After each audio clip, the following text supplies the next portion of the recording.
ما كنتش أعرف إن لعبة ممكن تفتح عليا باب جهنم وتدخلني في عالم الجاسوم.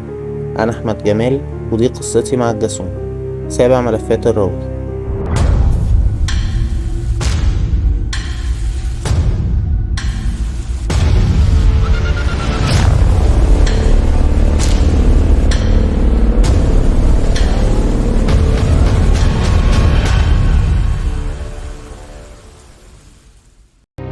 اسمي أحمد جمال، عندي 34 سنة، بشتغل في التسويق. بحكم شغلي بسافر كتير. الرحلة دي كانت مختلفة من أول ما ركبت الطيارة. عكس كل المرات اللي فاتت، الإجراءات كانت ماشية سهلة جدا. الموضوع ده فرحني أوي، علشان الحاجات اللي خلصت بسرعة دي عوضت تأخيري عن الصحيان الصبح عشان ميعاد الطيارة. أصلي كنت سهران بالليل مع جماعة صحابي، منهم واحد لسه راجع من السفر اسمه مهاب. لما رجع قال لنا إن هو جايب معاه لعبة من بره بتاعة تحضير جن. الجن ده بيكشف كل الأسرار اللي احنا مخبيينها على بعض. لعبنا شوية، بعدها أنا قلتله إن ده هبل.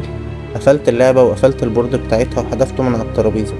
حذرني وقال لي إن كده الجن اللي عليها هيغضب، بس أنا ما حطيتش في بالي الهبل ده. يومها لما ركبت الطيارة، المضيفة كانت مركزة معايا أوي. هي كانت جميلة جدا، كانت بتحطلي الأكل وبتخدمني أنا بس. كنت مستغرب من الموضوع ده، شايف واحدة زميلتها هي اللي بتخدم كل الركاب التانيين وهي مركزة معايا. بس قلت يمكن هي معجبة بيا وقالت لزميلتها تشيل عنها باقي الشغل. كنت مقرر اني اكلمها اخر الرحلة واتعرف عليها، بس لما قربنا ان احنا ننزل خلاص كانت اختفت تماما. لما سألت زميلتها عنها قلت لها عايز اشكرها، كانت لطيفة جدا معايا. استغربت وقالت لي انها لوحدها ومش معاها حد تاني من الطاقم. استغربت جدا من كلامها، بس اتلخمت في الشنط والاجراءات ونسيت الموضوع.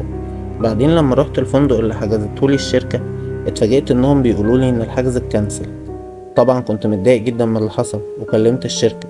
نفوا ان هم يكونوا عملوا كده او يعرفوا حاجة عن الموضوع. الفندق قال لي ان هو مشغول لفترة طويلة، واول حجز ممكن هيكون بعد شهر. هنا انا خدت الشنط بتاعتي وركبت تاكسي وانا مش عارف انا رايح فين.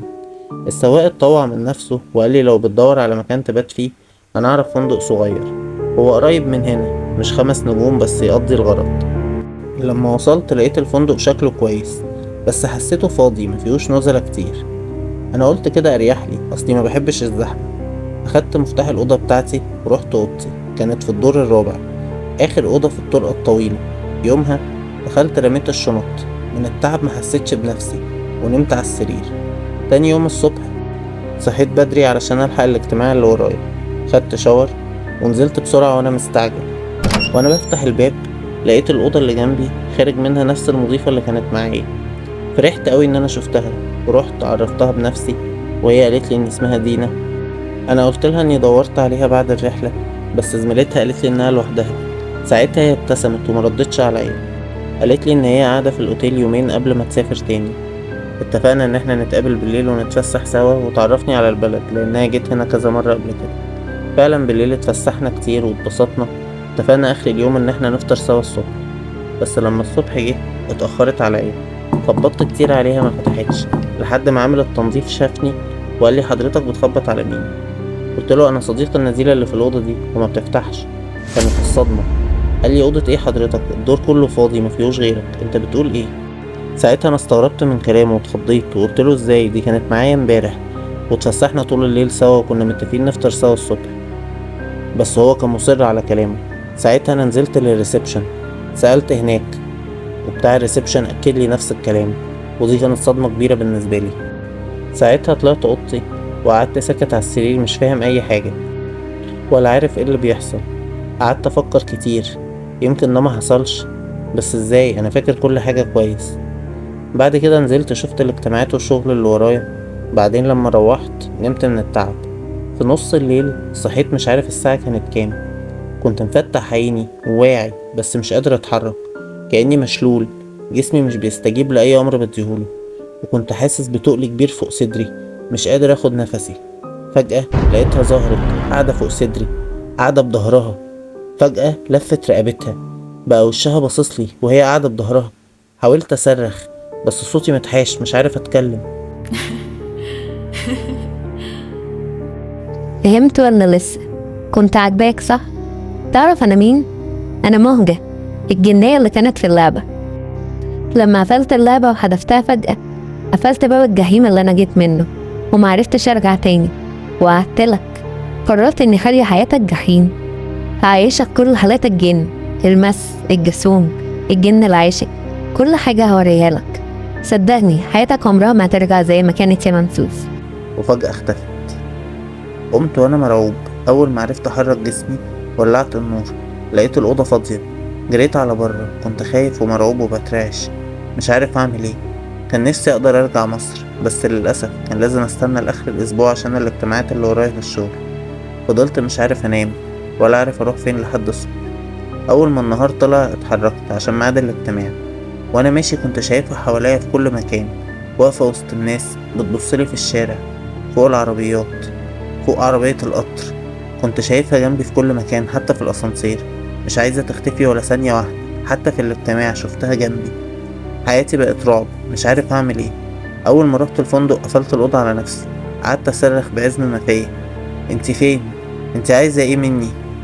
انا ما اذيتكيش، بتأذيني ليه؟ فجأة وانا بصرخ لقيتها خارجة من الأوضة بتقول: ليه ما نسيتنيش؟ انت قفلت عليا بوابة عالم الجن. انا مش عارفة ارجع العالم بتاعي تاني. ده معناه اني لازم اخليك تنتحر. دمك الحاجة الوحيدة اللي هتفتح البوابة تاني. حتى قتلك مش هيفتح البوابة، لازم انت تنتحر بنفسك. اول ما ظهرت قدامي برضه فقدت السيطرة على جسمي، بقيت زي المشلول، واعي بس مش قادر اتحكم في نفسي. كانت بتتحرك قدامي بسرعة مرعبة. فجأة حضنتني، لقيت نفسي في الصحراء، بعدها في السماء، بعدها في نص المحيط. كانت بتنقلني بسرعة رهيبة من مكان للتاني. بعد كده رجعت الأوضة تاني وهي اختفت. فضلت أفكر كتير أعمل ايه. في الآخر اتصلت بصاحبي مهاب اللي جاب اللعبة معاه، اللعبة الملعونة اللي قلبت حياتي. حكيت له كل حاجة أنا بعيشها. قال لي إن مفيش غير حل واحد: انت لازم تيجي ونولع في اللعبة دي مع بعض، بس ده لو عرفت تجيلي أصلا. قلت له يعني ايه؟ قال لي الجنية اللي في اللعبة هتحاول ان هي تمنعك بكل الطرق، خلي بالك من نفسك. قفلنا المكالمة وانا اتصلت بشركة الطيران عشان احجز اقرب ميعاد، اللي كان بعد يومين للأسف. اليومين دول كانوا اطول واصعب يومين انا عشتهم في حياتي. كانت على طول قدامي مهجة، اشكال مختلفة، وانا كنت عارف وحاسس من جوايا ان هي دي مهجة، حتى من غير ما تتكلم ولا تقولي اي حاجة. لحد ما جه يوم السفر. يومها كل حاجة كانت معقربة من اول اليوم، من اول الوزن اللي كان زيادة في الشنط، مع اني متأكد ان هو الوزن اللي انا جيت بيه. بعدين الباسبور اللي ملقتوش واتأخرت ورحت ادور عليه في الفندق. الحادثة اللي عملها التاكسي وهو موديني المطار. كل حاجة كانت غلط ومش سالكة. فعلا مهجة كانت بتحاول ان هي تمنعني بكل الطرق. كنت عمال اقرا قرآن طول الرحلة عشان الرحلة تعدي على خير. فعلا الحمد لله وصلنا مصر. اول ما وصلت طرت على مهاب اللي قال لي ان احنا لازم نستنى بالليل علشان نقدر نولع فيها. اول الليل ما جه بدأنا ولعنا نار في برميل كبير كان عنده في جنينة الفيلا، ورشينا بنزين وجاز كتير. واحنا بنعمل كده كنا سامعين اصوات غريبة، صريخ وصويت جاي من بعيد. هو قال لي ان هي هتحاول تشتتنا، بس لازم نركز في اللي بنعمله وما نخليش اي حاجة تانية توقفنا. فعلا مسكنا اللعبة ورميناها في النار. كانت موجة عمالة تخرج من جوه اللوحة بتاعت اللعبة، تخرج ايدها ورجلها ووشها وتصرخ. شكلها كان بشع المرة دي، مش جميلة زي كل المرات اللي كنت بشوفها فيها. كانت بتحاول تمسكني بأي شكل. آخر حاجة قالتها لي: ما تفكرش اني هرحمك، انا جاي لك تاني، والمرة دي ألعن، استناني. بعدها النار وقفت واللعبة ولعت بالكامل، وأنا خلصت من الجحيم اللي كنت فيه، أو كنت فاكر إني خلصت. أصل كل يوم بالليل بقوم ألاقي كائن أسود أطرافه طويلة أوي واقف وسط الضلمة في الأوضة بتاعتي، بس هو كان معتم ومضلم أكتر من الضلمة نفسها.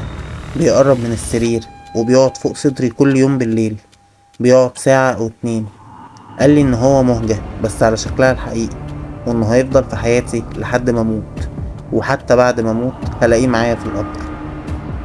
ما تستهونوش أبدا باللعب والحاجات اللي بيتقال إن فيها جن، ممكن بعضها يكون حقيقي ويقلب حياتكم لجحيم.